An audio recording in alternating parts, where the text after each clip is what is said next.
Hey, ahoy, Buccaneers and Scallywags, and welcome aboard.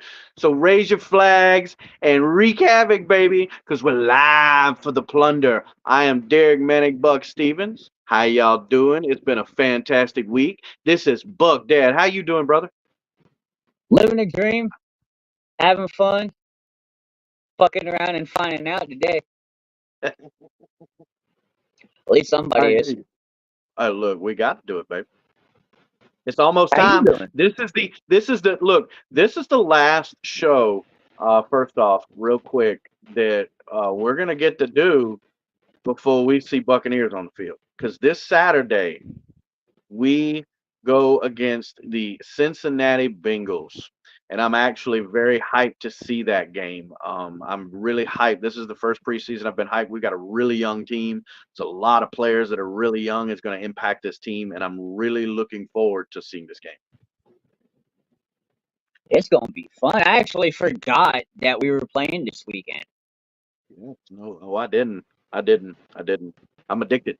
I'm addicted, bro. I mean, That's not it. to. I mean, I don't want to sound bad about it, but I kind of maybe did forget. I like literally football is known as my mistress. Man, no, I get it. It's one of those things like it really jumped up and snuck in on us. Yeah, no doubt. No doubt. Well, what do we got going for today? Well, we were talking earlier, and you were telling me a little bit about Payne Durham and how he's been, performing in camp and your optimistic outlook for his season this year. And one Yeah. thing you talked about was the versatility of Payne Durham. So I want you to go into detail and tell the listeners what you like about this young man. Well, first off, I went and watched some of his highlights. And Payne Durham. Let's start over again. Payne Durham's versatility. Let me give you a base understanding of what's going on. Last year, K. Dotton really performed well going into his second season, and now coming into his third season. If you paid attention to social media and the reports, he is on fire right now in preseason. Talking about K. Dotton, he's got a few clips out there of him catching a number of touchdowns, and he was very solid and very dependable last year. But the downfall is he played over 90% of the snaps last year, and that is tough on any football player, much less a guy like a tight end who constantly takes those those those hits and that impact, and then be able to go out and catch at the same time and be athletic and all that stuff. That's really tough. And one of the weaknesses on offense, I feel more so, and has been for the last 2 years, is the tight end room. And the reason why is because, no offense to any of the guys, but we don't. There's nobody afraid of our tight ends at all. So the problem where it involves Payne Durham versatility is he was pretty durable in college. Now, by the way, in high school, he played lacrosse until his senior year. That's the first time he played football on a team as a team sport. He might have played as in youth, but really on a somewhat important role, because if you do good in high school, there's going to be a college somewhere across this country that's going to want you. So in the end, he was playing lacrosse, and that in itself, Buck Dad, shows his athleticism. Um, and in his senior year, he actually played football. He actually did well enough, and he went to Purdue, staying through his senior year, and he started all 4 years. 6 games, the COVID shortened year, 10 games, and then he started all the games in 22. And then he's 6'5" and 255 pounds, so he's not a little boy. He's a decent sized, solid tight end. I mean, if I was to classify his abilities, I would say he's what you would call a possession tight end, kind of like K. Dot, and one of those dependable guys where their hands are really good. They can get you that catch in the middle of the field. They've got the speed and the agility and the athleticism to make those cuts to hit a nice corner route or an outside flood route. To be able to help the. I mean, but his blocking was his weakness, and that's the only reason. Here's a stat. on Payne Durham. He actually only came in the game in addition to Cade Otton. Never once did he come in to replace him, and that in itself was affected by because of his blocking ability. He wasn't a really good blocker, and he even acknowledged that. If they've got an interview of him on the Buccaneer website and the Buccaneer app that you can go look over, and that's what piqued my interest. And I started doing a little research on him myself because I knew him coming in, but you didn't see him a lot last year. He didn't come on the field, so you didn't see a lot of production from him. I want to say he had 5 catches for 58 yards. Um, Okay. last year, or 59 yards, something like that. Scott Smith interviewed Payne, and Scott asked him the question referring to his goals this season. And this was again Scott Smith on the Buccaneer website. Mhm. And Payne responded, "Yeah, that's the goal," said Durham. I used to look out there and say, "Sorry, Cade, coach, can I go in?"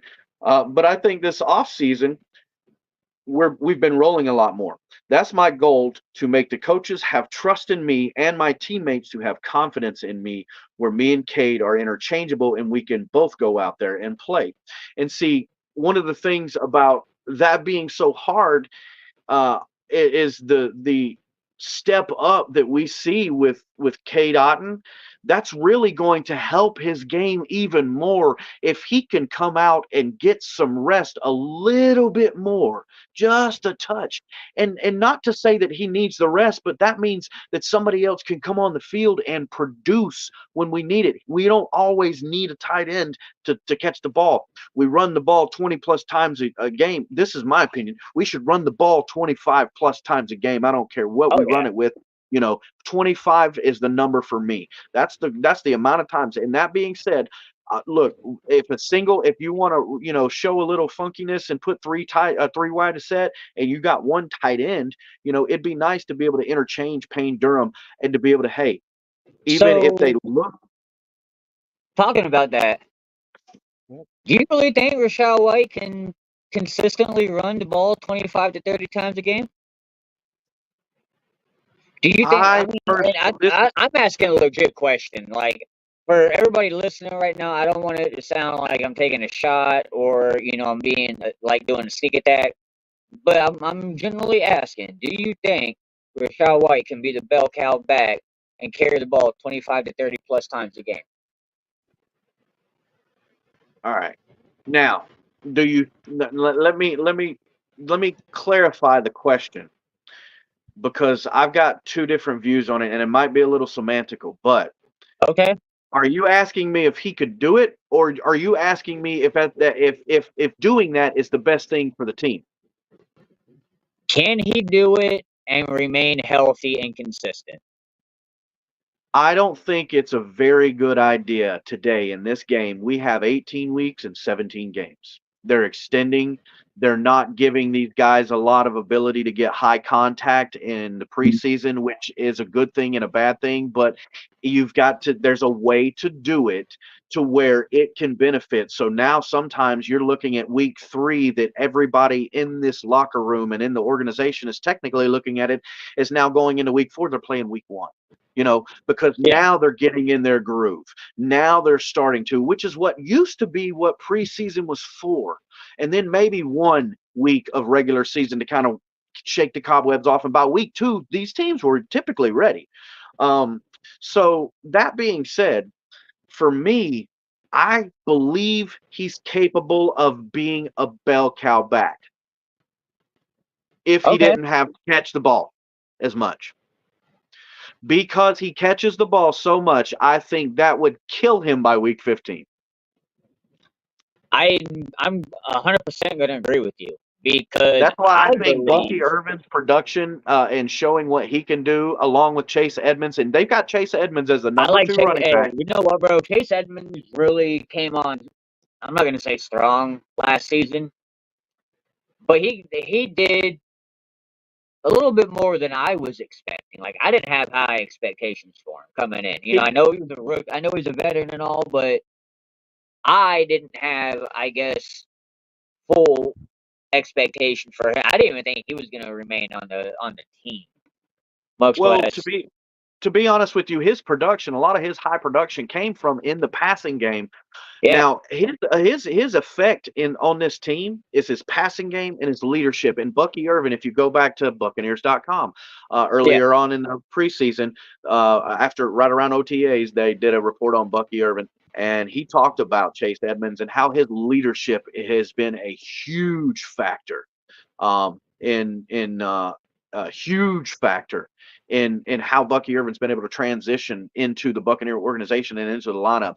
Now he is Okay. listed at number 3, but to get back to Payne Durham, his ability to block for those guys, because let's go ahead and be clear, blocking was a tough thing last year. This team actually helped produce over 1,000 yards rushing, but Yeah. it was with multiple running backs because Rashad White was only able to get like 992, I want to say 989 or something like that. 986. 86. Okay, I knew I didn't have I the number off remember, the top. or no, it was 983 because I remember sitting there and asking, "You really couldn't let this dude get 17 yards rushing It was so disappointing for to break?" him. It was like, oh man. But I understood why. Look, and to clarify, just so everybody knows, it was done because there was no need to put him in potential harm. We were in the playoffs if we were just running the clock out.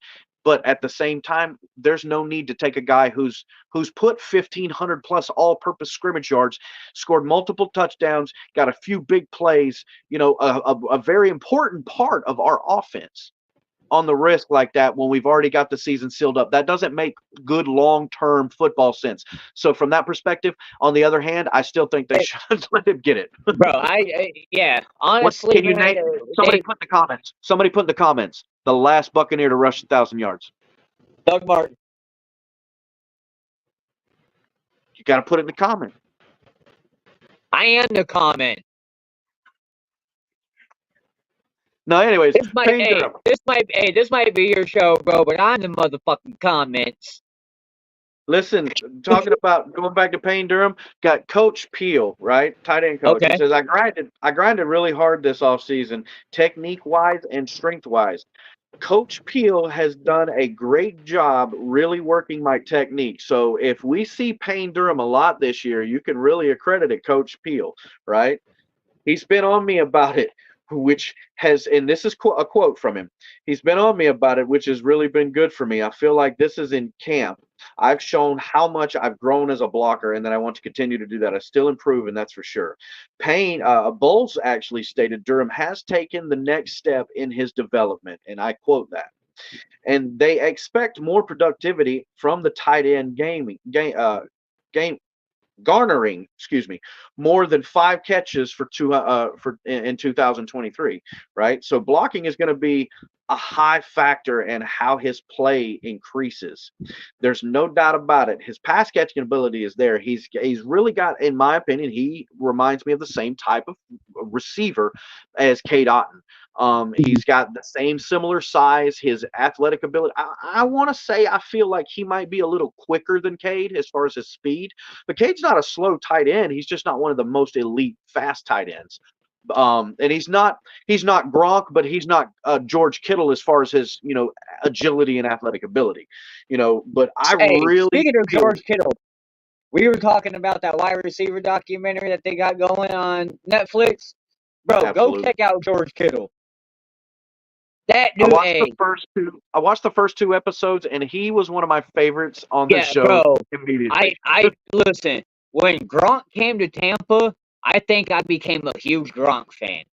Right. George Kittle, dog, he is nothing more than no disrespect, and I'm not meaning this in a negative way, bro. He is a trailer park version of Gronk with the personality, the hippie vibes, the chill vibes. Like, bro, he is somebody that I could see, like, and you'd probably agree too.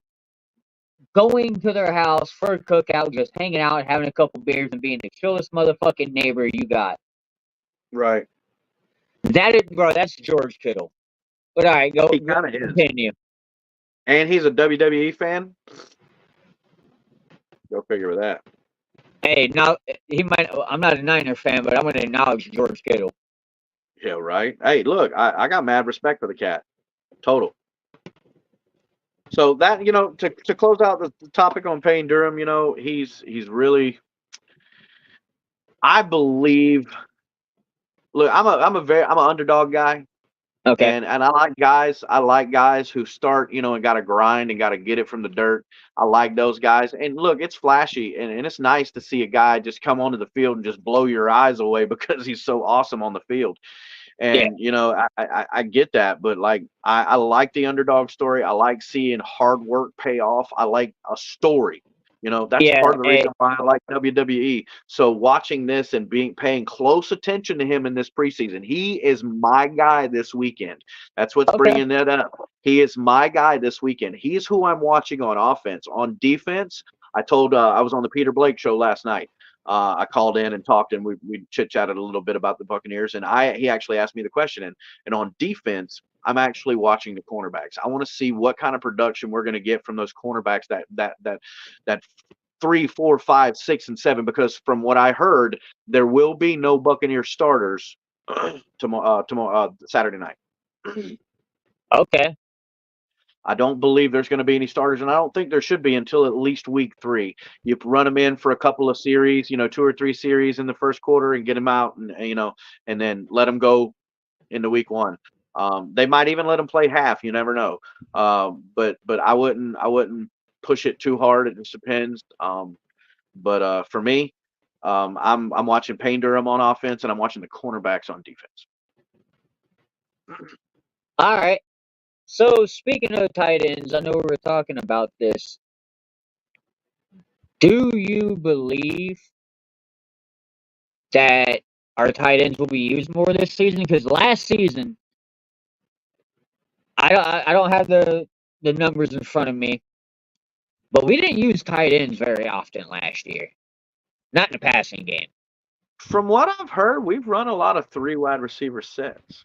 So, We've okay. run a So lot of 3 personnel. So do you see any of our tight ends being involved this year? Or are they just going to be an extra blocker? No, I see K. Dot actually. Now you want to go back. I keep receipts, ladies and gentlemen. Go to the Facebook page. Um, Oh, you do. last year, I talked about K. Dot. He was going to have a fantastic year. What would he do? He didn't blow the league away, but I'm telling you, he produced. He was a very efficient tight end. K. Dotton's my guy. He was a great replacement for Gronk. I think we hit the nail on the head. And I think by year 4, he's going to be making some good damn money. Now, what I also felt, going back to what I was talking about the Payne, I really think that he's going to come in there. Keefe has been in the game a lot, and he's actually caught a few touchdowns in the Yeah, playoffs. I was I think you want to, Keefe's not a horrible player. technically Let me Keith's clarify not a that. tight I end haven't though. mentioned him at all. We've also got a rookie. That I can't remember his name. I didn't bring up his name. If you can catch that for me real quick while I'm talking about him. I want to say he came out of the University of Washington too. He actually did pretty well. So he's actually, to be honest with you, just not just Payne Durham. It is the tight ends that I'm very, in depth on right now because I like the tight end position. It's a tough position. It's Are an you talking extension about of the Devin offense. Cole? Yes, yes, Okay. yeah. Um, but it's an extension of the offensive line, and I'm a down in the trenches kind of guy. I played linebacker and fullback, but I would have really loved to play nose tackle. I just wasn't tall enough. I'm almost 300 pounds at 5'10. So I'd have made a perfect guard. I usually play. I would have played guard on the line. Back in school, I wasn't this big. I was like 240, 250, and I played linebacker and fullback. Power back in high school. Um, Okay. but yeah, I was pretty big, but I was really agile and I love to hit. That was my thing. I love to hit.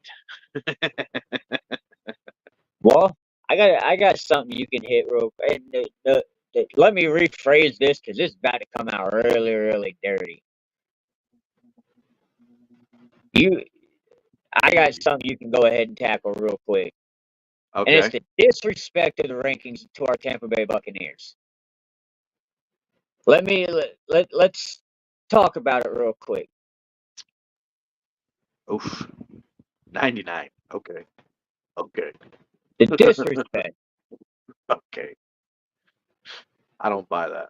the I don't buy. absolute disrespect to this. You know, listen, I opened up YouTube the other day and about Levante David, and I I didn't do anything. I just opened up the app, and there sat the topic was Levante David. So immediately my finger went, you know. So, but it coming on was a gentleman, and I can't remember. I got the video in my history, but the gentleman had a Seattle Seahawks, and he was a Seattle Seahawks fan, but he was actually doing his little breakdown of the top 100 NFL players, Okay. and he was doing it, and this particular episode was on Levante David. Within 2 minutes, this dude's jaw had dropped on the floor. He was drooling all over himself, babbling about who in the hell was this guy because he didn't even know who he was, right?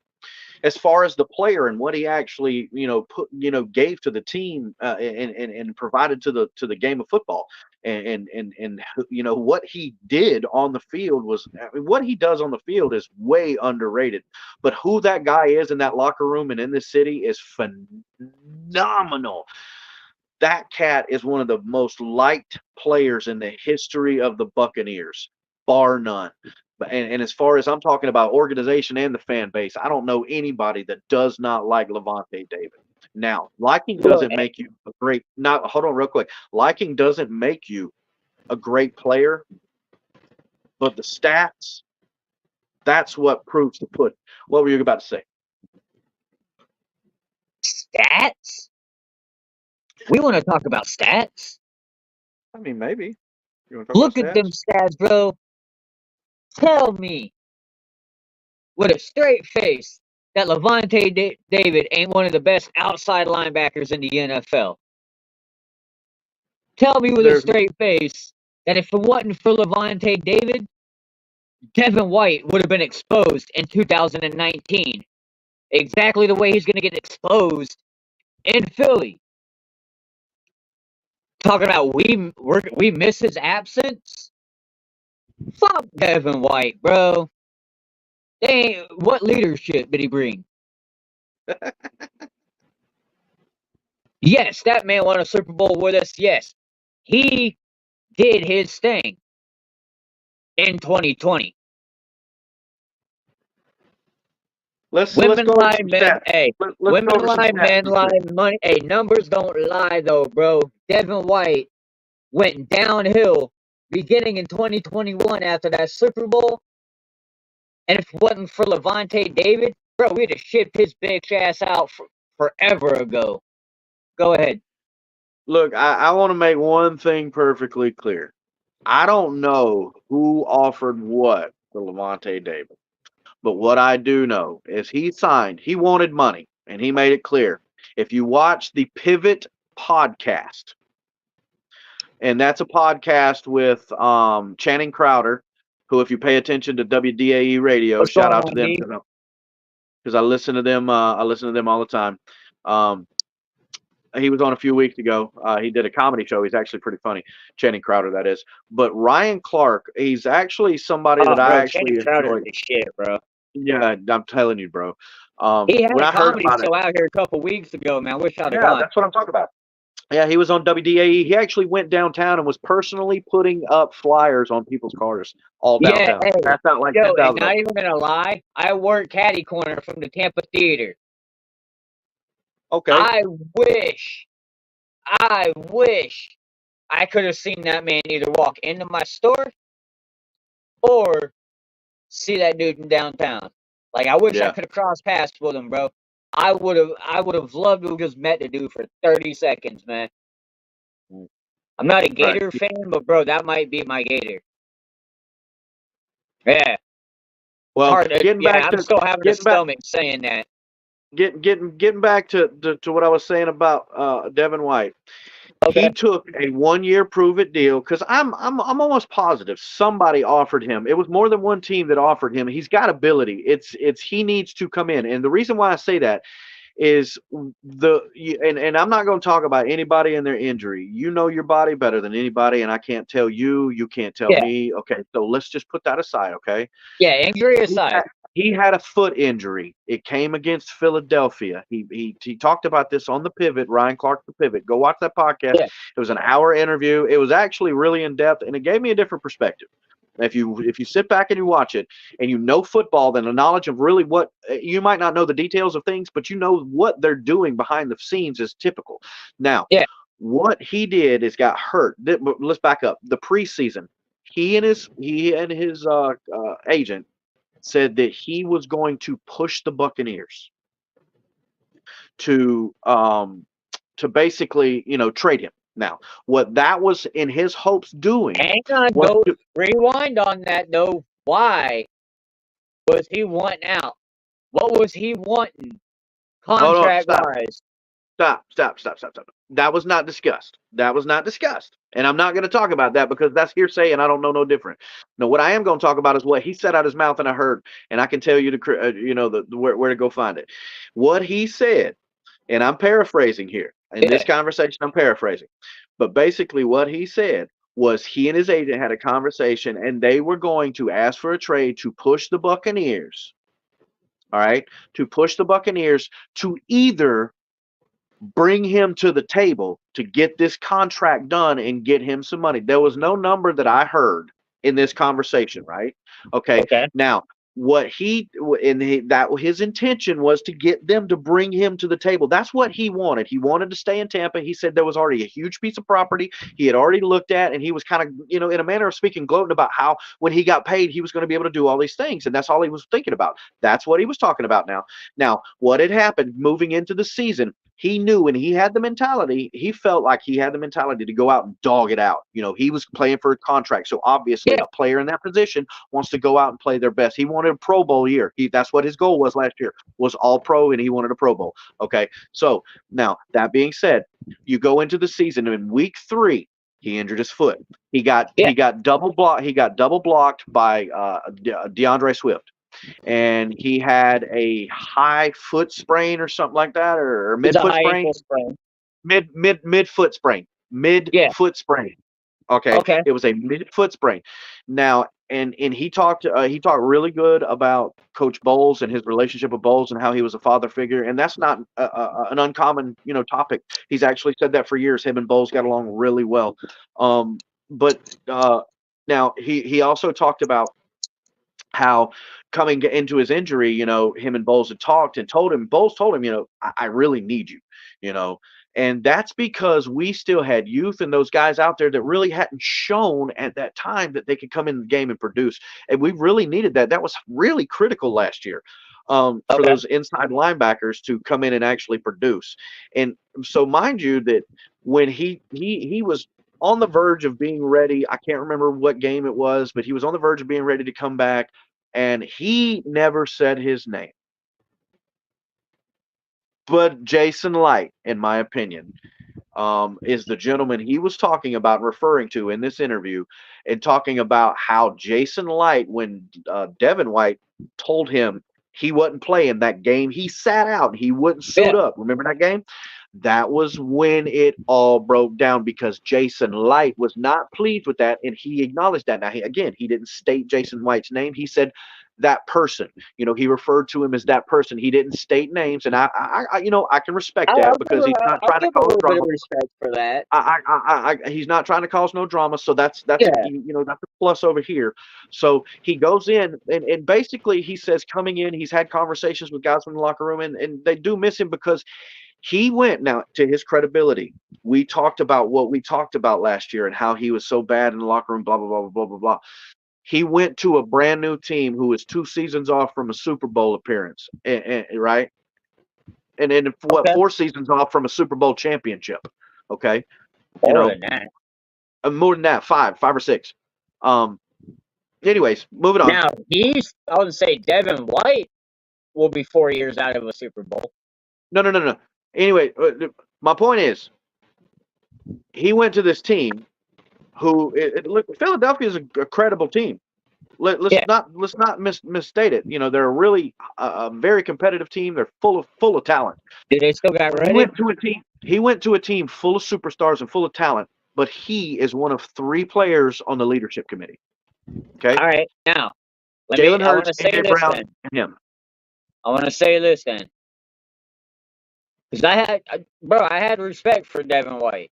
Yes, Right. the game he decided to sit out, now knowing everything, I do take back the calling him a pussy. Yeah. That being said, I still believe, maybe he should have gone out there, but you want to get healthy. We were in the, kind of getting to that mist of needing to get towards that playoff run. All right.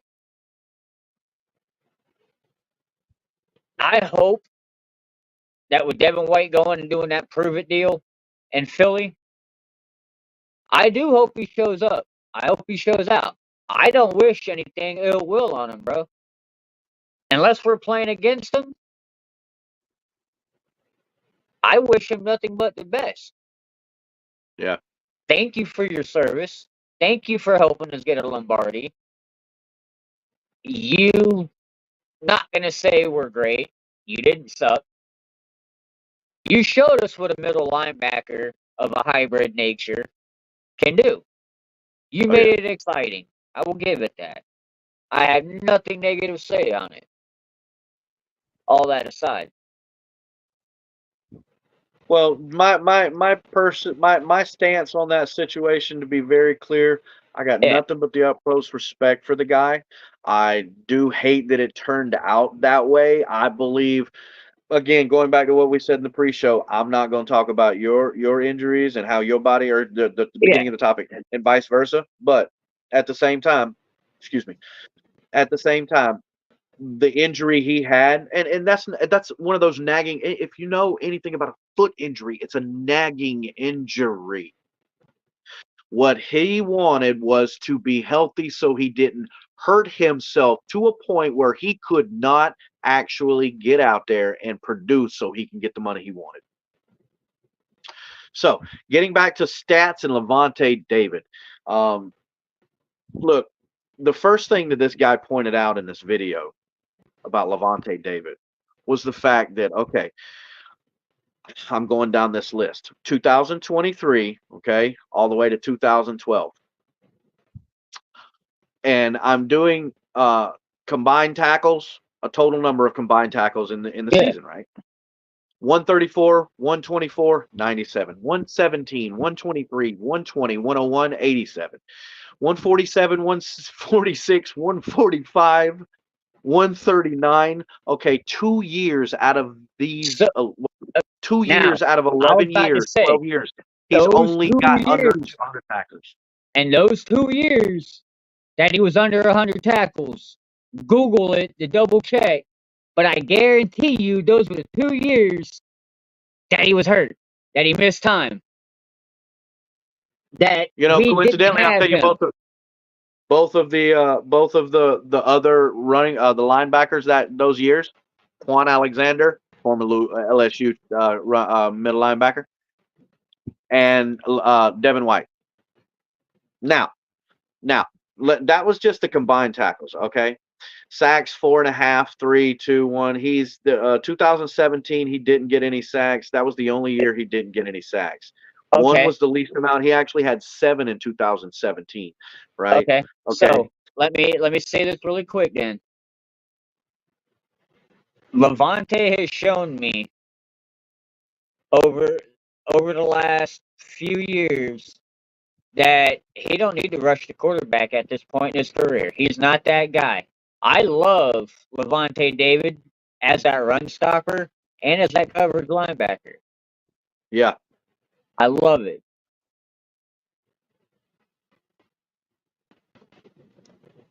Well, Continue. I personally don't understand.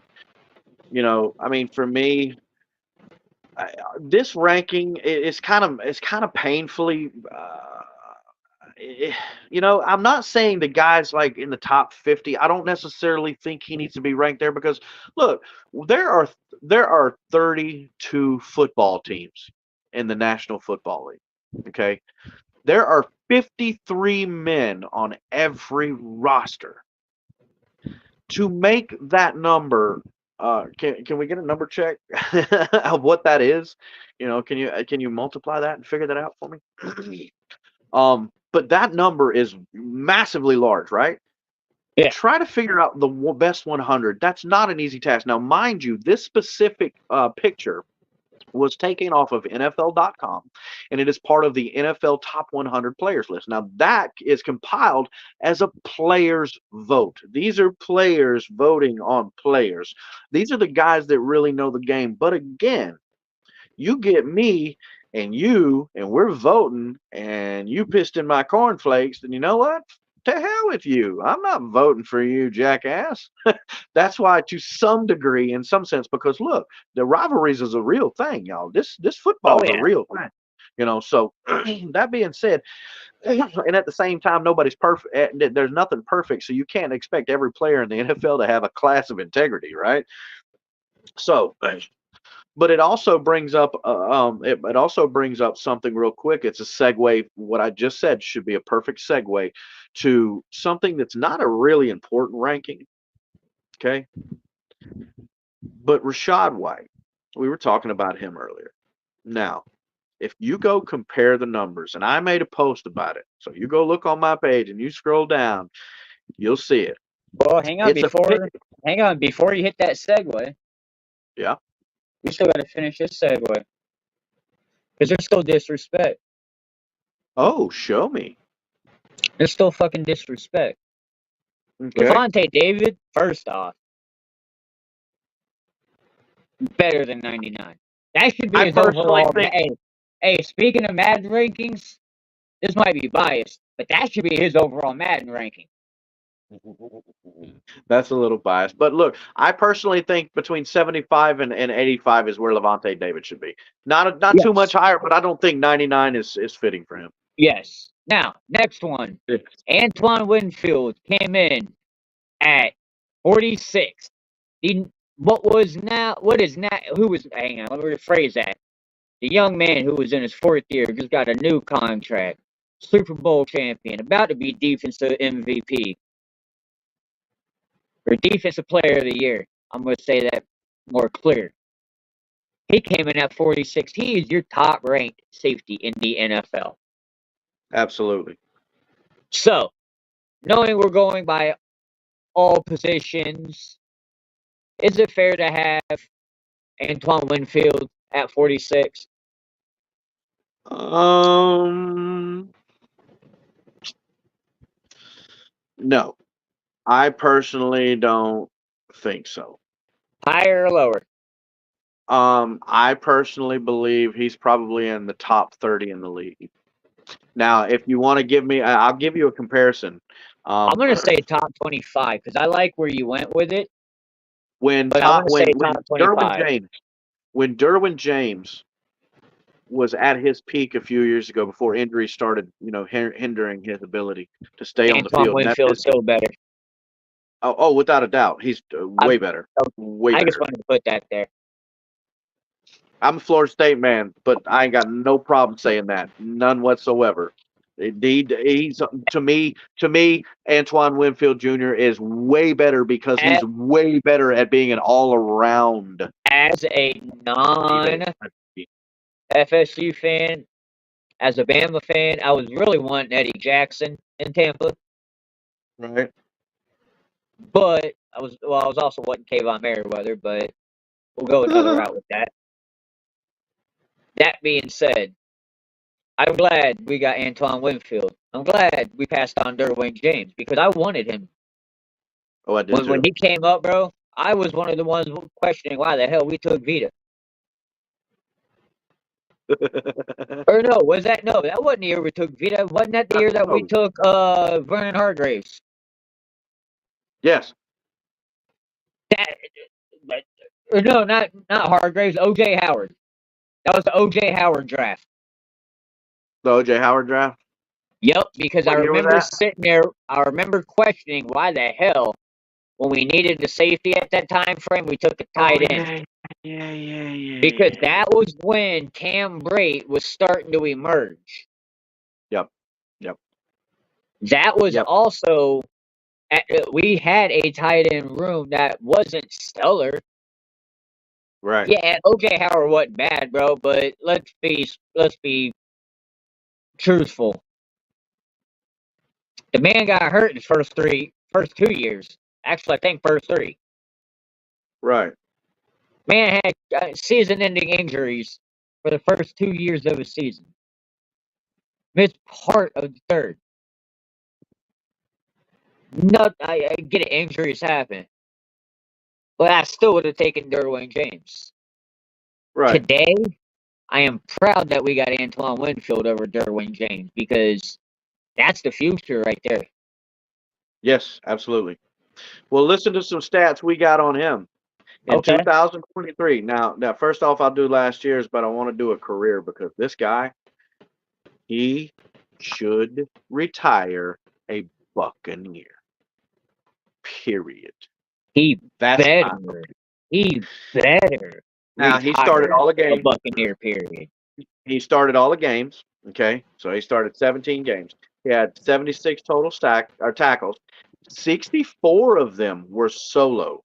Okay, 46 Okay. were assisted. I don't understand that number, but the metrics they use is the metrics they use. This is NFL.com.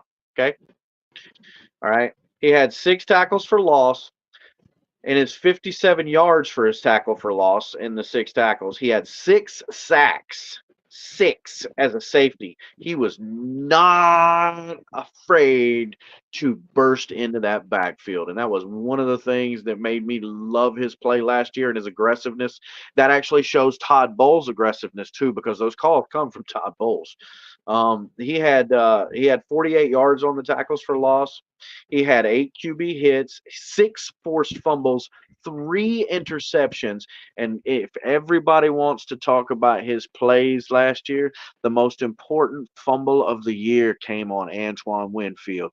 We could have actually lost the game against the Carolina Panthers and not went to the playoffs. But because of plays of the 53 men on the roster and one including Antoine Winfield Jr., Yo, he that right chased there, down I a think guy sealed the deal. he chased down a guy. He was somewhere over on the close side to the camera part of the field where he was out of the picture view, and you got this pass. I can't remember. I want to say it was a tight end that caught that ball. He was streaking down the sidelines, and he dove at the last second to hit that end zone. Antoine Winfield Jr. came in like a bullet, bro. And I mean, hand on the ball, bam, and knocked the ball out right before he went into the end zone. They actually called it a touchdown on the field. That's how close it was, people. Go back. You can search YouTube for that play. It was actually crazy. Go look at his highlights from last year. It was absolutely insane. This Bro, guy's I numbers ain't gonna lie, we ain't gotta look at his stats from last year. As a Bucks fan, bro, we've been watching that shit since the Super Bowl. since the Super Bowl. Since the Super Bowl. That's Hey, right, baby. I'm gonna tell That's you right. right now, that got him paid. Straight up. Yes, absolutely. His That is still that the most swagger, iconic photos to this day. that swagger that dude had, insane, bro. That swagger If he I has. not even gonna lie, bro, I seen a statistic that, and I'm pretty sure it's a troll joke, but 38% of South Florida, meaning Miami, Yeah. is, fathered by Tyreek Hill. If I'm Antoine Winfield Jr., anytime I'm playing against Tyreek Hill, I would I would have that perfect. I would send You that to gotta. Tyreek. I mean, I you know, this doesn't apply to Antoine Winfield's ranking in this ranking again. It has to do with who these players really feel like are the top 100 players by ability and statistics. And right now, this guy is the highest paid cornerback since he started the league. He like for real. Let's get back to the career number. The career numbers. This is what I'm talking about, ladies and gentlemen. His statistics are retarded. He has 59 games. He's got 263 tackles. He's got 238 solos. He's got 20 tackles for loss. He's got 15 sacks. He's got 21 QB hits. He's got 11 Ooh, forced fumbles, 7 interceptions, 12 stuffs. This guy is producing career numbers year in and year out. He's topping his numbers year in and year out. If you go look at his pattern, he gets better every year, and he is still peaking. He's still got a long way to go, guys. So this is something that we have not. Now, going back to the ranking, he yeah, is the highest ranked safety in football. He's not only the highest paid, he's the highest ranked. But on this specific ranking, okay, which kind of had me in my feelings a little bit, and I say that because there was another ranking from, I want to say it was CBS.com. They had him ranked 31st. This do it all safety was recently rewarded with a big long term deal that will keep him part of the Buccaneers secondary. His ability to cover, blitz, and play the run makes him a valuable asset to the defense, is what the report said. Now, this guy is all over the field. He was damn near every tackle on defense. Like him and Levante David were there all the time. They were the headhunters of that defense, and his leadership is through the freaking roof. You see it on the sidelines a little bit, but you hear about it from the players that when they're talked about it, they talk about who's the biggest leader, and Antoine Winfield's name last year was really brought up quite a bit.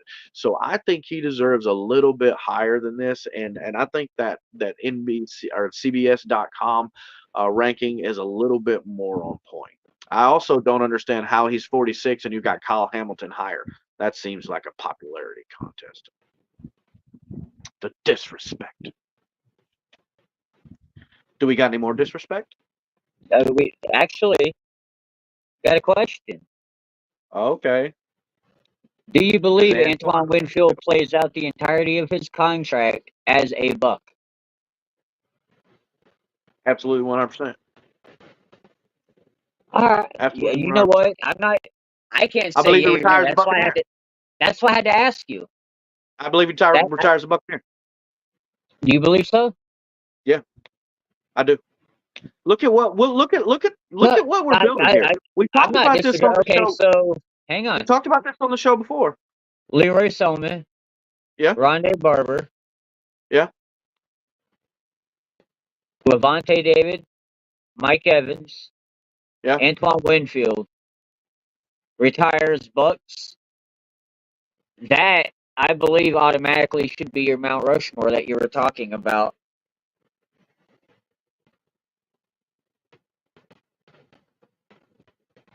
My opinion. It's 5 members, but they are in my belief, and it's my humble opinion on it. I believe those are the guys. I know I you can call, you know, who's my favorite player, Mr. Derrick Brooks. You can call him Mr. Buccaneer, but that's Rondé. Yeah. And all of That's the a Derrick hard one Brooks, because you've all got of the guys like, hey, look, but hear me out though. All of the Derrick Brooks, all of the John Lynch, all of the Warren Sapp. Sorry, I actually had to almost throw that up. Guys like look. We're Michael, talking on the field. Michael. I We're mean, talking even on. you know what? Even Mike Allstott. Yeah, look, yeah. I'm waiting to chime in because I'm like, I don't really know how. It depending on if you give me a number of 5, okay, that's the number I have to put on. I can put on there. Like, I still have 2 or 3 out of those lists that you gave, like Allstott, okay. Yeah, Just because he didn't retire a Buccaneer, he only spent a couple of seasons playing for the Denver Broncos. John Lynch. Um, No, and Period. hear me out though. But Those are I get where you guys. were going. I get where you were going because they were those players that you named were all players that actually played their whole career as Buccaneers. I get that. I get that. Yeah, I get and but for me, those were the and Allstott is respect. another one you can easily throw in with Rondé, with Antoine, hopefully, with Mike Evans, hopefully. Maybe you do, maybe hell, bro, it's 2024, everything's acceptable, right? We're gonna make 6 members on our Mount Rushmore. To me, it's the men that joined and ended as a Buccaneer. And it'd be Yeah. Leroy. That Right. that would be your Rondé. That would be your hopefully Antoine. Right. Hopefully your Mike Evans. Right. Hopefully your Levante David and Mike Allstott. Boom. You put that up, that is your Mount Rushmore. And yes, there are other players that you put statues around. Right. Right. Right. You I see. you build you would make a little enshrinement for him. No Honestly, disrespect. argumentatively, I could say we can make a couple of changes, but I can buy what you're saying. No, I can buy. and that's the thing though. It those are the guys and the names that you have as well. Yeah, you have them cornerstones, man. Like Dungy, to me, is the greatest coach in Tampa Bay Buccaneer history. My humble opinion. I. Could I. Could Bruce Arians possibly be one? Maybe. Yeah. If we win a Super His Bowl, impact to the team and the organization and, is very important. boy, here's another one.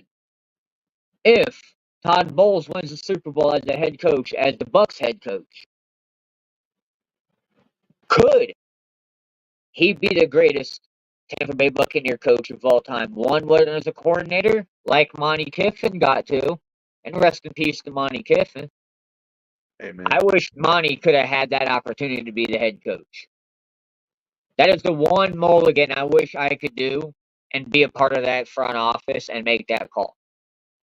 Um, to answer your question, that's a tough one. Because you look at his he came in with Arians, right? And he didn't have great experience coaching as a head coach. A lot of his teams weren't really successful. He's actually had more success with the Buccaneers than he had with any other team, I believe, in Yeah, his longevity as a coach. As a head coach, he's never really done that good. The Buccaneer teams, I believe, last year was the closest team that underachieved a little bit more. I think we could have gotten a few more wins last year. We've discussed that before. yeah. But to answer your question, I think you can make a case if he is to win a Super Bowl going through losing, okay, losing the greatest quarterback, in my opinion, in the modern era. The modern era. Yeah, he is the modern day GOAT. I'm not going to Tom get Brady. any further. I'm just going to claim that just so we don't have to debate about it, okay? No, no, no. Um, Tom Brady is the modern day GOAT. I think he's the greatest of all time. Greatest quarterback of all time. And I was a Joe, and this is coming from a Joe Montana fan. Okay, he superseded Joe Montana in my opinion. Okay. Now that Okay. being said, moving on, Yeah, I can agree with that. moving on, moving on.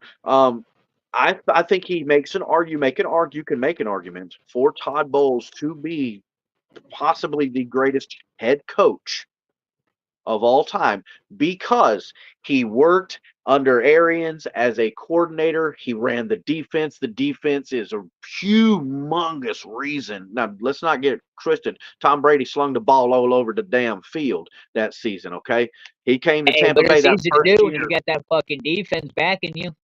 That first year, he was phenomenal. He declined a little bit every year he was here after that, but he was phenomenal that first season. But at the same time, in the game of the Super Bowl, we shut down the Kansas City Chiefs. I don't want to hear that crap. Their offensive line, offense is small sense and blah blah blah blah.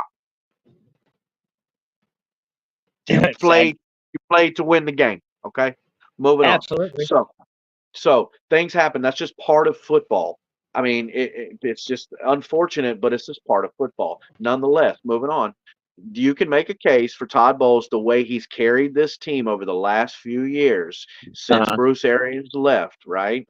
Since Bruce Arians left, the way he's carried this team and rebuilt this team and have to work through this team. Now, a lot of thanks can go to Jason Light and that front office at keeping that team together because again, going back to one of my main reasons of success is that cohesiveness, that chemistry that is built over time where not only now this year you've got players like Yaya Diaby. He not only is running around the field making those plays, becoming one of the best young rookies out there, he's knows what to do. He knows where to be. He knows where to go. He knows what lane to hit. He knows how to the technique to use to get under this player because he's got this strength and that opposes his strength. So that point is I think there's an argument to be made. I don't really have the facility to answer that question properly because I need to do a little research and maybe that's a subject we can talk about later in the season. Yeah, But definitely he has a case for being argumentatively one of the greatest coaches of all time. If this year or next year he can win that Super Bowl, if he got, I personally would say this year. He's got to win it this year. I could say at least this year or next. I'll give it that. All right, Okay. back to our disrespect Okay. of our rankings. Next one I got on the list is the newest signee with the extension, the highest paid hybrid tackle in the game, Tristan Wirfs. He came in at 85. Last year, his ranking was, I'm old, so hang on a sec. 98. So, an improvement. Okay. I still believe it's disrespect because, in my humble opinion, he should easily be top 50.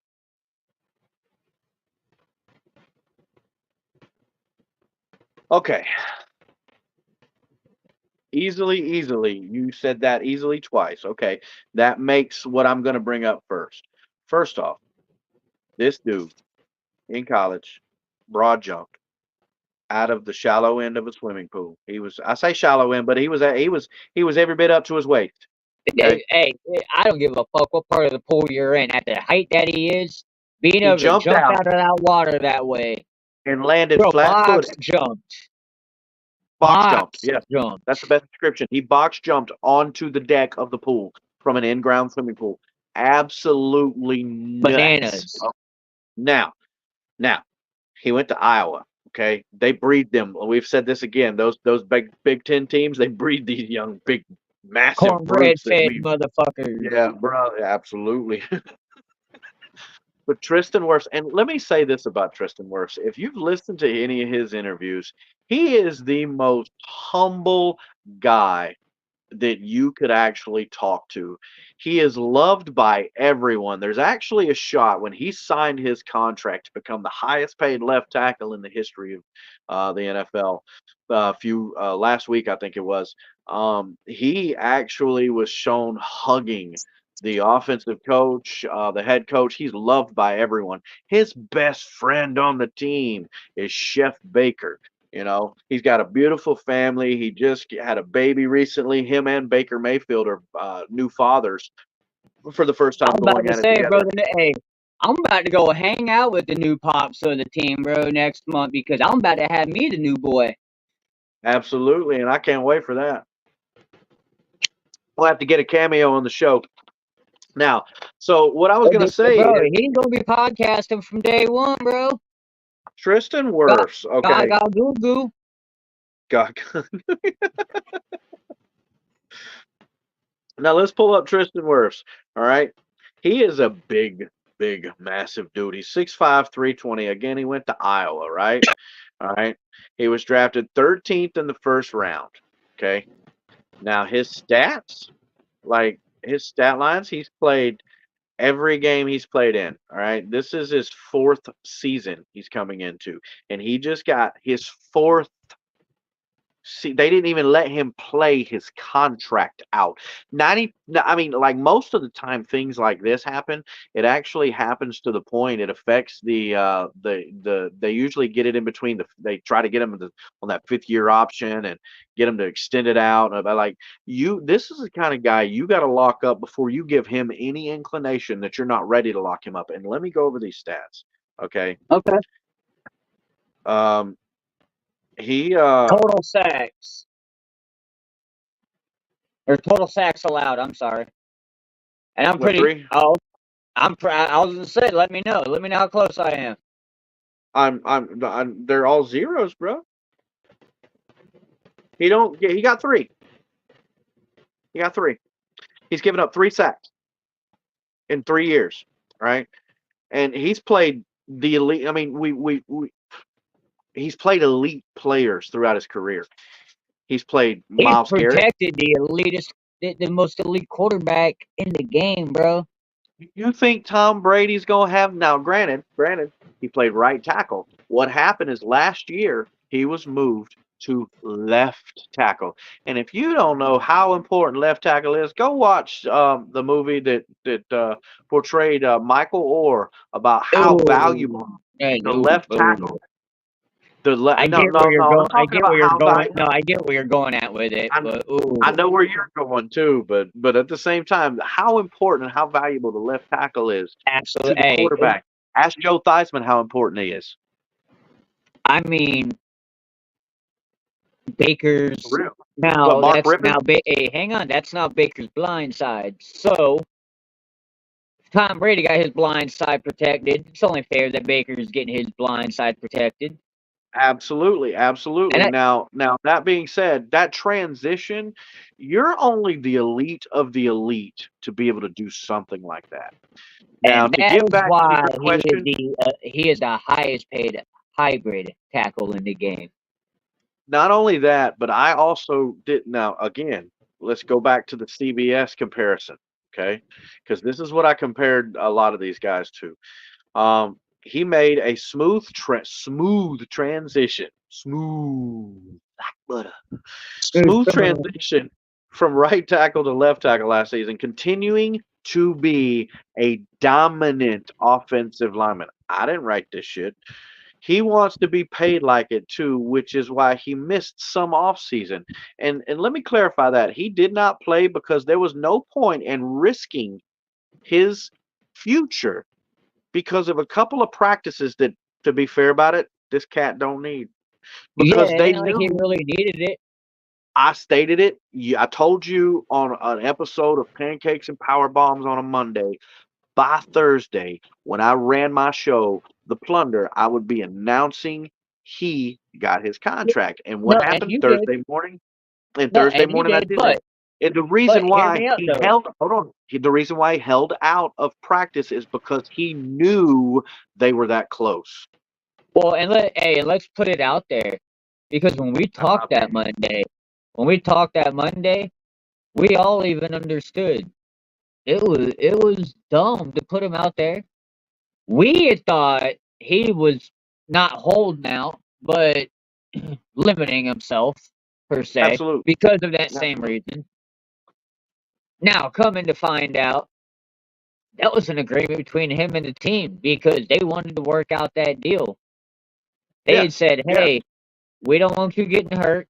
Why don't you go ahead? You can do the as minimal as possible, no contact. We want to keep you. We know what happened to Ryan, Yeah. Oh yeah. Oh and I yeah. Oh, guarantee you, hey, and bro, I hate that it happened the way it did, but I guarantee you that taught the organization of the Tampa Bay Buccaneers, bro. I guarantee you, Ryan Jensen's knee injury taught the organization, the training staff, the front office, the coaching staff that hey, them guys that are worth the money, yeah, hey, it's okay to keep them out of contact. You're gonna need them when it really counts. right. And Well, I'm glad that by Thursday we got to announce that oh, he no doubt. was No doubt. And I'm signed. still waiting. And I hashtag Jason Light. By the way, at the Plunder 2023. Okay, at the Plunder 2023 YouTube. Like, subscribe, follow, share all the content. The quicker you guys build that up, the quicker we can have a fan base out there seeing this show. So don't forget to like, follow, and share. Also, Yes, sir. 88, the real 88, and that's REEL, correct? Oh, yes, REEL 88 as it's spelled with everything that you see titled. It is 88. I will be posting back to it. I will be incorporating that with everything. Right, right. But I want to We've make been sure we taking know. our time, especially the hurricane. Absolutely, absolutely. Yeah, it was crazy last week. But anyways, moving on. The disrespect to this guy is as on this list is probably the most disrespected because of how Yeah. valuable he is to not only his quarterback but his team's success. This cat's production as a lineman is like, are you kidding me? I mean, 85th? look, 85th? Let's go to I the mean, CBS ranking. and while you're 24th, hang on, while you're doing that, 24th, 24th. so let me ask a question. This rankings that we have up on the screen, this is done by the Players. NFL players. Yeah. Guys who actually No, play the game, which you would no, think they would have no. more insight. Listen, hang on. Hear me out. What color is that grade? That's black and gold. Big Cam Jordan put that up there. They asked 100 players what they would rank Tristan Wirfs, and out of them 100 players, Cam Jordan was 99. Demario Davis was the 100th player, and he probably gave the 24th ranking that was given to CBS. But hey, you know what? Why go ahead and give that CBS ranking, or you gave the CBS ranking? Do we got to keep going on the disrespect for Tristan Wirfs? Because we got one more disrespectful ranking, in my opinion. It's clear cut in the tape. Film don't Okay. lie. Numbers don't lie. Cut and dry. This is a shitty ranking on this guy. I'm gonna say that out loud. I can't. I couldn't say that honestly about the other two. This is a shitty ranking on this damn ranking Hey, because this like I guy. I, said, I actually women agree. lie, men lie, and Cam Jordan lies. I agree with that ranking on CBS. I think he's a top 30 player. Next on our list, Speaking Mike. top 30. Speaking of top 30, Mike Evans comes in at 26. Last year, his ranking was 53. Definitely an improvement, but I am believing he got fucked. He got disrespected. The I only think. player in the NFL not named Jerry Rice Listen, and Randy Moss that have 10 listen to this straight guy. 1,000-yard seasons to begin their career. And listen, I know I was talking about NFL receiver documentary, and one of the players brought up, bro, was Justin Jefferson. And it's crazy to believe, bro, he's had the most receiving yards in the first 3 years of his career in 2023. But let me go back and think. Mike Evans was still up there. Bro, Mike Evans is still doing his damn thing. Devontae Adams is in the documentary. And bro, I have absolute respect for Devontae Adams and his game. I do. You gotta go and watch that, bro, because look at how everything could have ended so Bro, he gives he abruptly. gives he gives he gives Mike Evans his flowers. Yeah. Devonte Oh Adams yeah.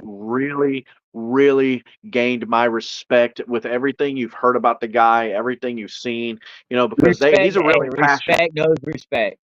He's a really passionate player, and when you really know about these players, it's from either right before the game or right after the game, and their intensity is on Oh, another level than your average person. But when you're sitting down in a room full of people dressed like normal people in a casual atmosphere, you can really be your true self.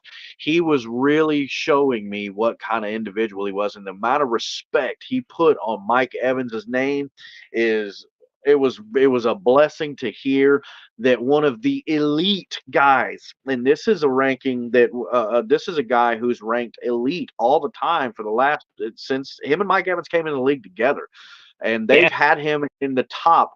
And now let's go ahead and be fair about it. He became what he became, and not saying he don't got skill. Aaron Rodgers is a bad man. yeah. Hey, and you know what? Damn. Let Well, me ask the was a bad question man. then. He was a bad. Let, He was a bad man. let me ask that question then. Would Devontae Adams have had the type of success that he had with Aaron Rodgers had he had been drafted anywhere else, or if Green Bay had any other quarterback not named Aaron Rodgers or Brett Favre? Let me say it this way. I think if you swap Devontae Adams and Mike Evans, Devontae Adams is a solid number two. He's a damn good number two. He's a Chris Godwin So, as far as like his ranking. okay. Now, He's okay, Chris Godwin type ranking. keep that swap for a And second. and mind you, Chris Godwin's not even in the top 100, and I can That's it. almost get on board with that. I can Yeah, I'm gonna get almost a. get on board with Hey, you know what? I might be that. able That's to because he argue a didn't little bit with some that he disrespect on didn't have that, a but great season. He didn't have a great season last year because he didn't play slot, and that's where his yeah, strength is. yeah, we're gonna be That'll talking a change different. next year. We're gonna be talking different game with Chris Godwin this season. Now, Yeah, keep that he'll swap be in in the mind. rankings next year. Keep that swap in mind. Okay. Devontae Adams in Tampa, same quarterbacks, everything. Yep. Is Devontae Adams Mike, or would Devontae Adams put up Mike Evans' production? No. So you don't think we'd be having the same conversation if Devontae Adams was here instead of Mike Evans? No. Uh, Does Mike Evans still have the same type of career like he's having anywhere else? Yes, better. I think he has more touchdowns. I mean, you I can't don't think argue that he's going to have okay. more. Hold on, let me start out by saying this. You can't argue that he's going to have many more yards because the son of a gun had fucking over 1,000 yards every season. Now, could you think about it? There's 16 up through most of his career. There's been 16, games in a year, right? Plus, you got to include the playoffs. Don't they include that in the all time in your So yearly now numbers? I was gonna say I'm not sure any off the top other of my head. okay, I'll make my assessment. Any other team, Mike Evans puts up the touchdowns, but he doesn't put up the type of yards. He doesn't have the 10 straight 1,000 yard seasons, but I'm going to say I agree with you. He has more catches and more touchdowns. Let's go ahead and be He, clear. He played with a really elite quarterback when it comes to what type of offense you can play. And Jameis Winston was a gunslinger, and he threw the damn ball down the yeah, field. I He threw was a going lot to of say, interceptions, bro, but he put up listen, numbers. He put up and numbers all across the board, including interceptions. and the only reason that we even acquired Deshaun Jackson to begin with was to take coverage away from Mike Evans. Absolutely. Absolutely. And That was before Chris Godwin made himself known. yeah, hey, and rest in peace to him. But Vincent Jackson even said it, bro. Mike Evans was going to be the real deal in Tampa. I personally believe if he continues this streak he's on for at least 2 more years, okay, Okay. but he plays anywhere between 3 and 5 years, and he can stay healthy. I personally believe in his career up to 15 years that he could potentially be the greatest wide receiver to ever play the game. That being said, I think he needs to focus on touchdowns a lot more than yards. As far as that number, for that to actually be a thing, maybe win another championship and get a bunch of touchdowns over the next few years. Focus on getting in the end zone a little bit more and taking some. Because look, you've got guys in this particular offense. Baker Mayfield is going to bake. He's going to cook. So Yeah. cut that shit out. forget what you're talking about. And speaking of Baker Mayfield, the fact that you ain't even got him on here, bro, the fact that you ain't even got Baker Mayfield on here for me to be able to I mean, just like the fact that he ain't even in the top 100 when this cat was on a 1 year prove it deal. He was a #1 draft pick. So let's be clear. This cat is not just a surprise guy. He was in a bad situation. He was hurt a lot, and he really wasn't in the right position and didn't have the right pieces around him to succeed. And I believe that growth that he needed also to go through, he came in and got a $100 million contract, and he played his ass off, threw for over 4,000 yards, and led this team to the playoffs. And really, wait, really, he ain't even a top 100. That's bullshit. Go ahead. As a co-conductor of the Baker train, one of the lead movements in Tampa for the Let's Get Baked, I remember a lot of people. I remember the convincing I had to give you to jump on board. I was And reserved in there's the so beginning. you were, yeah, you were. Not no and no Wasn't against him. discredit. I wasn't against Hey, him. he made no, you are not against him at all. I absolutely will agree. You said we'll see how he goes. I want consistency. But you had the same questions that everybody else had. Now, Yeah. when we signed him, myself, Scullywag Daniel Lopez, and his wife, Sarah Lopez, and even my soon to be wife, Alex, all were on board the Baker train. And actually, Corey, to an extent, was on the Baker train. But the narrative was 4 teams in the matter of 2 seasons. And we all get it. The Had a man rough time. and I used to always jokingly say, Jameis Winston, or I'm sorry, Baker Mayfield is nothing more than the white Jameis Winston because of the turnovers that they had. Their play Sure, you style, sure did. their energy, their not outrageous tactics, because I don't want to say that, but the way that they have in their personality is above and beyond what you get and what you want to see. And at this point, it's one of those we can easily say Baker Mayfield needs to be in the top 100 because when he came here, it was on a 1 year prove it deal, like we were talking earlier in Devin White, but he didn't fill it. Baker came here on that 1 year deal, balled the fuck out, got himself the $100 million contract, got himself into playoffs, got himself a playoff win. Hell, bro, week 1 he got himself an Angry Bird.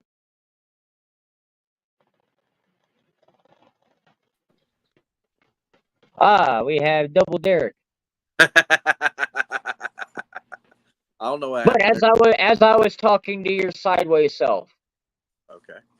we got Baker on that 1 year deal, bro. He proved it. He came in, got that playoff win, got that playoff berth, man, got the money, bro. He bet on himself and he won. Absolutely. Now Baker's a brand new daddy.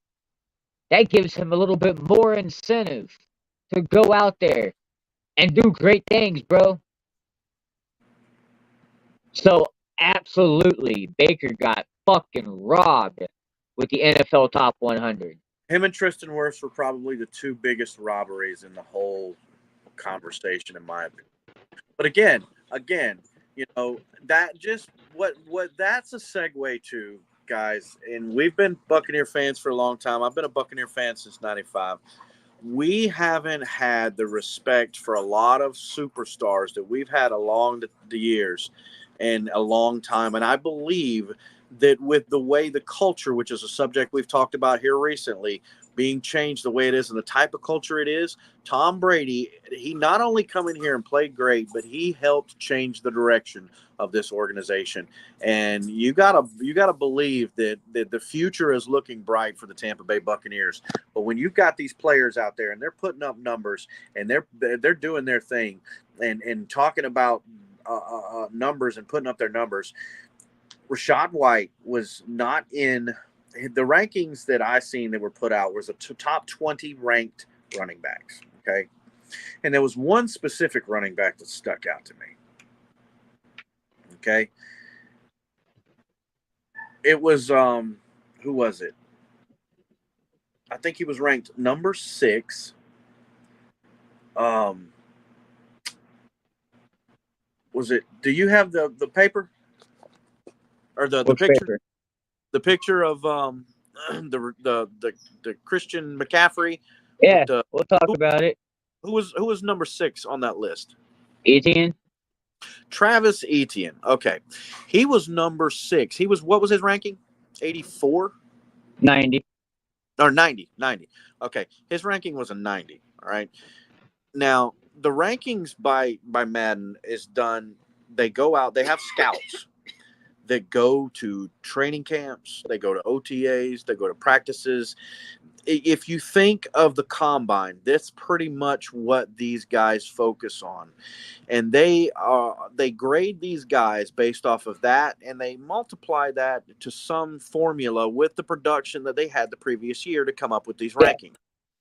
Now, and the expectation, and that the expectation is you got to revolve around with human error as well, because that gives the human error a place in this situation, because you can't argue with numbers. And the numbers stated that Rachaad White was just under 1,000 yards. Etienne was just over 1,000 yards. They were within 25 to 30 yards from each other. You can go look at the stats.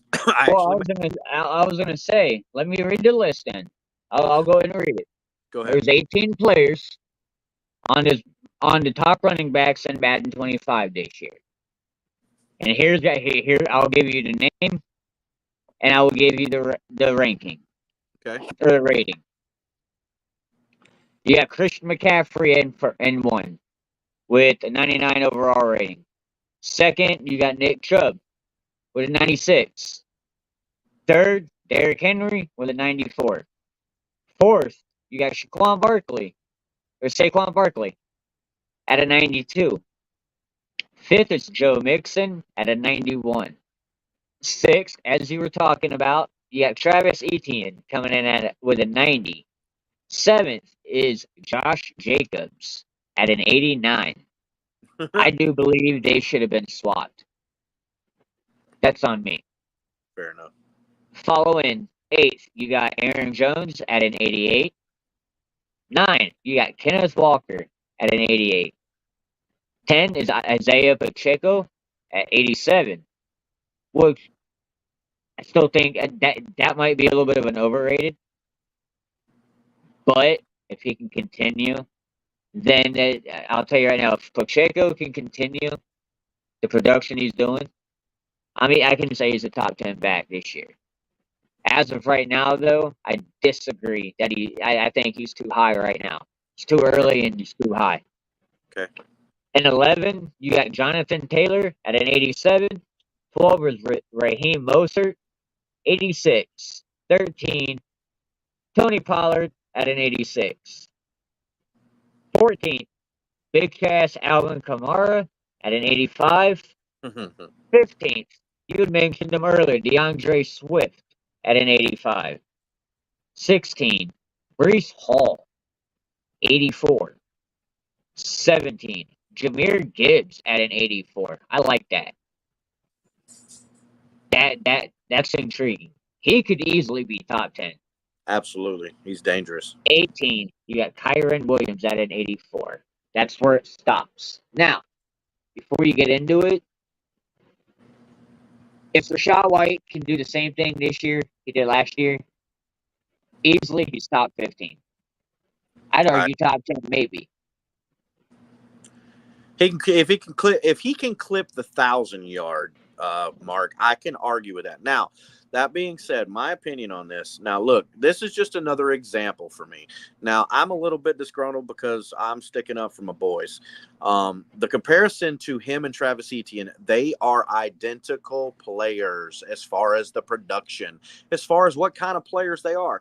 Now, you go back to the human error. You take it. You can't. We acknowledge that we got to put the human error in it, but the human error should take into consideration that the difficulties of the offensive line of the Tampa Bay Buccaneers had a little bit to do with his production. I'm not going to say all of it because he had to grow last year. I think last year was a big year for him as far as growth as a player and how he his technique and how he growed, as far as knowing what holes to hit, how to hit the holes, how to be patient in the backfield, because that is a huge thing. Ask Barry Sanders about patience and what it could do for your game.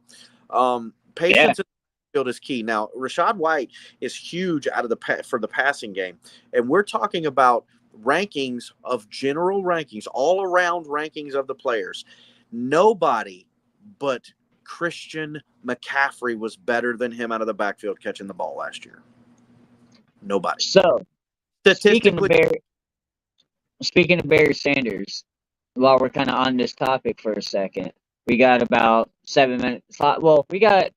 Technically, we got 5 minutes left if we want to run a whole 90-minute show. We can go. We can keep going until you're ready. But my quick take: Barry Sanders, if you'd have him in the game today, he has a longer career. He's still just as dominant. Mhm. I think he would have been. I think Barry Sanders would have at least by this point been at least 2-time MVP. Bro, he'd easily half a dozen Pro Bowls. He would easily be a top 3 running back. He would make Christian McCaffrey look stupid. I kind of agree. I think best running back of all time. That's my opinion. Well, I mean, for me, I think Barry Sanders was kind of ahead of his time. You also got sweetness because, and I say that the sweetness to me should probably be ranked number 1, and that's because Barry Sanders' mind, for whatever reason, he was gone too soon. He left the league too soon. Knee injuries. He could have stayed more. No, the knee injury he had, bro, it was. To fuck his knees up. Listen, I get it, bro. We see players come back all the time, but I can't disagree with why he stepped away. Oh, I think he could have continued. I mean, and who's to say, bro, that when Barry Sanders got hurt, and at that moment, it was, well, you won't be the same player you were before. Yeah. Okay, let me go ahead and step away then. Yeah. Maybe that was him saying, all right, well, if I'm not going to be Barry Sanders, then there's no reason for me to play. Right. I mean, look at Emmitt fucking Smith, bro. I think Emmitt Smith going to Arizona, like, I'm not going to say ruined his legacy, but knocked it down a peg. Roy Jones, the end of Roy Jones's boxing career he just kept taking hits he didn't need to take. Yeah, the unnecessary bullshit. Like, I think with Emmitt Smith going to Arizona, it dampened his legacy. I agree with that. Because, yeah, you added yards and shit, bro. Voila. But you had a hell of a run with them Cowboys. Yeah, he did. Well, to me, getting back to Rachaad White, like his numbers and his ability give him the credibility to have a higher all-around ranking. Now, is his ranking as far as the elite, backs in the game? Because look, we've all seen it before. Everybody can have a great year, but can you do that consistently? Now, the all-around ranking, I have an argument that he's a top 15 back, but he's not. He's not even listed in the top 20. So I believe if he has the same year that he has this year, he should, in my opinion, if he eclipses 1,000 yards, he should be a top 10 back. Okay. Period. All right. Well, hey, you know what? Speaking of having this type of conversation about these rankings and everything, yeah, I'm glad this is the next topic that we're about to fall into What's that? because I'm excited for this part because I'm bringing something back to life. You're doing something big. Oh, I know where you're We're about going. to, hey, everybody's about to fuck around and find out this year who the fuck the Plunder is and who 88. Or let me rephrase that. Y'all are about to fuck around and find out who the fellas of 88 and the Plunder are this season. Okay. Between all of our content, y'all are about to really fuck around and find out who we are. And with the other one, Trevor, who's not here because he's taking care of some schoolwork for them, them bitch ass kids. But I know he's getting ready for the school year. He is going to join us tomorrow night for the pancakes and power bombs, which I'm excited for. But back to what we're talking about. I know I'm doing parlay and plank or parlay or plank. So let's talk about it, bro. All these rankings, all these players we're talking. Rashad White could have a hell of a year, man.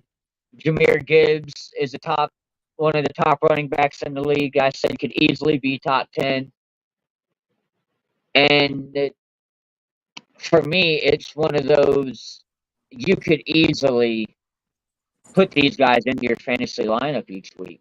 So check in Let each week on the Plunder because I'm going to be doing the parlay or plank. You start them or sit them each week for your fantasy lineups. Plus, I will also tell you who are great pickups, who you need to get rid of. And while you're in this league right here, I will not be a part of the league as a player or as an owner, but I will be helping give you guys fantasy advice for each week. But Derek, tell them what the fuck we got going on with this league. This year is the inaugural league of the Plunder Fantasy Football League. And what we're going to do is we're going to have some fun. Everybody, there's so much. Fantasy football is a huge thing. Fantasy sports is a huge thing. And we're not necessarily talking the gambling portion of it. Now, we're going to bring money into it. But Fantasy Football League this year is going to have 12 participants. And the 12 participants are going to have to, their contribution is $20. Now, at the end of the season, we're going to have the champion will walk away out of the $240 pot. The champion will walk away with $160. The remaining portion of the pot will be voted on by the league to donate to a charity of the league's choosing. That's just to give back to the community, and it can be different things. We'll all put it up there. We'll have a vote, and we'll figure that out. Another thing that I put in there is the champion and the number one runner-up of this season will get a free entry if they come back for the second season. So there's a lot going on there. I think there's a big, huge possibility of us having a really fun time. Fantasy football is great. Speaking of Rashad White, he was in my lineup last year. He got me in the championship. He was one of the top fantasy running backs because of his catches and everything. So I really am stoked about this season. So hit my DMs. I've got a post up on my page. It's actually the Sleepers app. I'll make a page for everybody. We'll have a chat, so we'll be able to get together. So look out for that. Hit my DMs. $20 a spot. We're ready to go into week 3 of preseason is when we're going to plan for the draft. So be prepared, be ready, and do your studying. Other than that, I ain't got much. Speaking of that though, speaking of the end of the preseason and all that, when you do your draft, y'all need to tune in because we're going to be predicting the Buccaneers 53-man roster, and I'm going to tell you which Buccaneers I think you need to draft first in your league. I'm not saying first round, but I'm saying first. Can't wait for And that. I will tell you who I think my first round pick in your draft needs to be. Who? I'm gonna tell you who I think your first overall selection needs to be. Who's that? Nah, tune in. Tune Tune in. in because hey, Y'all tune in. nah, Share. yeah. When we do that 53-man roster prediction and you guys are getting ready for your draft, Subscribe, I'm share. going to predict who your first overall pick needs to be. I'm going to try to actually predict your first 10 selections as well. Ooh. Okay. Okay. just to, just to see. Okay. I can't Now, wait. yeah. Hey, speaking of all that, and since we're all here, y'all need to fuck around and hang out with us tomorrow night, immediately following WWE SmackDown, as we're gonna be on Pancakes and Power Bombs. We got a lot to talk about because we didn't get to do our show on Monday due to the unfortunate weather and the power outage in my area. So tune in because y'all ain't gonna want to fucking miss it. Nope. Hey guys, look, I appreciate Buck Dad once again for doing a great job putting the show together and bringing it to you. I appreciated everybody that tuned in. Make sure you like, subscribe, and share at the Plunder 2023 YouTube, Instagram, TikTok. It's all out there. Everybody look forward. Remember, I will be going live on Bucks Report this Saturday for the pregame and the postgame of the show. It will be streaming on it will be streaming on Bucks Report. I think I'm going to be able to get it onto the Plunder page. If not, I'll share it on there. But make sure to look I out for was gonna that. say, do me a favor, bro. I know, and I'm just gonna put this out there. Just I know we talked about it behind the scenes, and I know I tagged Keith Larson in the comments. I tagged Bucks Report. Everybody that knows me, bro, knows I've been Bucks Life since 2019. I've parted ways with them. I just haven't made the out loud announcement because, quite frankly, I figure the 88, the Pancakes and Power Bombs, and even the Plunder. I figured everybody realized that I'm no longer with Bucks Life. I'm no longer doing the articles, but I love talking football. And bro, I'm excited to get the opportunity to see you do your articles with Bucks Report, but I'm also excited to get to work with you over at Bucks Report on the Plunder.